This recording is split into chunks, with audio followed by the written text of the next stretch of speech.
I remember when we were all so excited and the buzz in town about a Challenger Center in Hazard, Kentucky, and one of the few rural centers around the nation.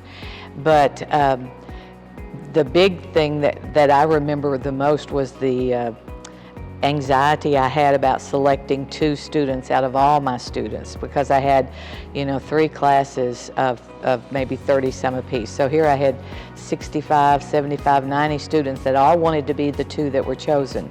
So I came up with a little assessment. I thought the only fair way to do it would be to give an assessment, because there were many skills that you need to know to be able to run the mission effectively. And so I did, and the top 2 students, I told them, would be the ones that would get to go and do the maiden voyage. They were all going to get to go, but those were the 2 that were going to be the first 2, and that was Mickey Livingston and Ashwin Pampati. And I remember they were so excited and felt so proud, and I remember I had about 70 that were not so excited and not so proud of them. But I kept telling them, we're all going to get to go. They're going to experience it for the first time, and then they'll come back and they'll tell us what to expect. And they did. And they just kept saying how much fun it was. So we started preparing for our Challenger visit and our mission that we were going to run after testing, which was usually in April. And then we always did this. I started doing this, and it ended up being the best thing for my classes, to do a culminating event for the end of the year, and that was the Challenger. So we prepared for it, we talked about it, we built it up, and it never disappointed. It was always more exciting and more fun than what the students had expected. But there were a lot of science skills that we needed to learn, and there were, like I said before, it affected all learners. It met the needs and the requirements of all learners, your auditory, your visual, your hands-on. It also was cross-curriculum. We did a little bit of health and science, of course, and math, of course, but also practical living.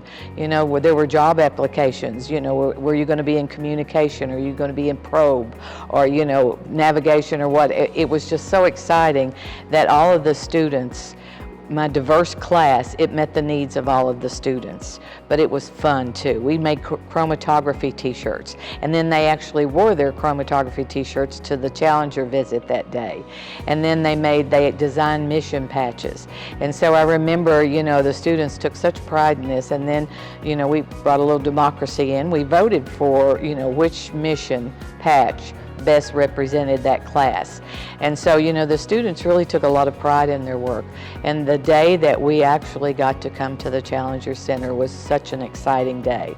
And we made a day of it too, because at that time there was a little, the cafeteria or the coffee shop that was in the building. So after we ran our mission and we were successful, and we would walk over to the cafeteria or the coffee shop, and we would have lunch, and then we kind of took them on a tour of the college. So it ended up being one of those fun-filled field trips that just was beyond what our expectations would be.